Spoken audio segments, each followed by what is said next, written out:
അല്ല, ഞാൻ പറയുന്നതാണ് നമ്മുടെ നാട്ടിന്റെ ഒരു അവസ്ഥ. എന്ത് പ്രൊഡക്റ്റ് ആണെങ്കിലും ഇവിടെ വിൽക്കാം, പക്ഷെ അത് ഉപയോഗിക്കാൻ പാടില്ല. ഇനിയിപ്പോ സിഗരറ്റ് ഉണ്ട് കേട്ടോ, ഇതൊന്നും വലിക്കണം എന്നല്ല ഞാൻ പറയണം. ഈ സിഗരറ്റ് പബ്ലിക്കായിട്ട് വലിക്കാൻ പാടുമോ? എന്നാ പ്രൈവറ്റ് ആയിട്ട് ഹോട്ടൽ റൂമിൽ വലിക്കാൻ പാടില്ല. പിന്നെ ഇത് എവിടെ ഇരുന്നിട്ട് കട്ടളപ്പടിയിൽ ഇരുന്നിട്ടാണ് ഒരു സാധനം വിൽക്കാമെന്ന ഉപഭോക്താവിന് ഉപയോഗിക്കാനുള്ള സ്ഥലമില്ല. ഇത് തന്നെ മണ്ടക്കാശത്തിന് കൊടുത്തോളൂ.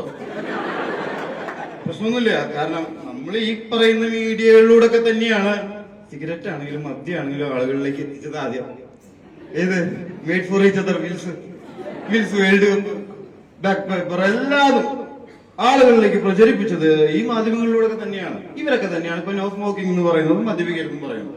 ശീലമായി കഴിഞ്ഞല്ലോ, ഇനി മാറ്റാൻ പറ്റില്ല. ഇനിയിപ്പോ നോ സ്മോക്കിംഗ് ഉള്ള ബോർഡ് കാണുമ്പോഴാണ് നമുക്ക് അഡിക്ഷൻ കൂടുതൽ. അപ്പൊ നമ്മുടെ നാട്ടിൽ എന്താണ് ഉപയോഗിക്കേണ്ടത്, എങ്ങനെയാണ് ഉപയോഗിക്കേണ്ടതെന്ന് ഉള്ള ശീലം കുട്ടികളിൽ ഉണ്ടാക്കണം. അല്ലാതെ അത് പാടില്ല പാടില്ല എന്ന് 24 മണിക്കൂറും പറഞ്ഞാൽ അവര് പാടും. കാരണം അരുത് എന്ന് പറയുന്ന ഒരു വാക്കാണ് അത് ചെയ്യാൻ ഏറ്റവും കൂടുതൽ ഒരാളെ പ്രേരിപ്പിക്കുന്നത്, അല്ലേ?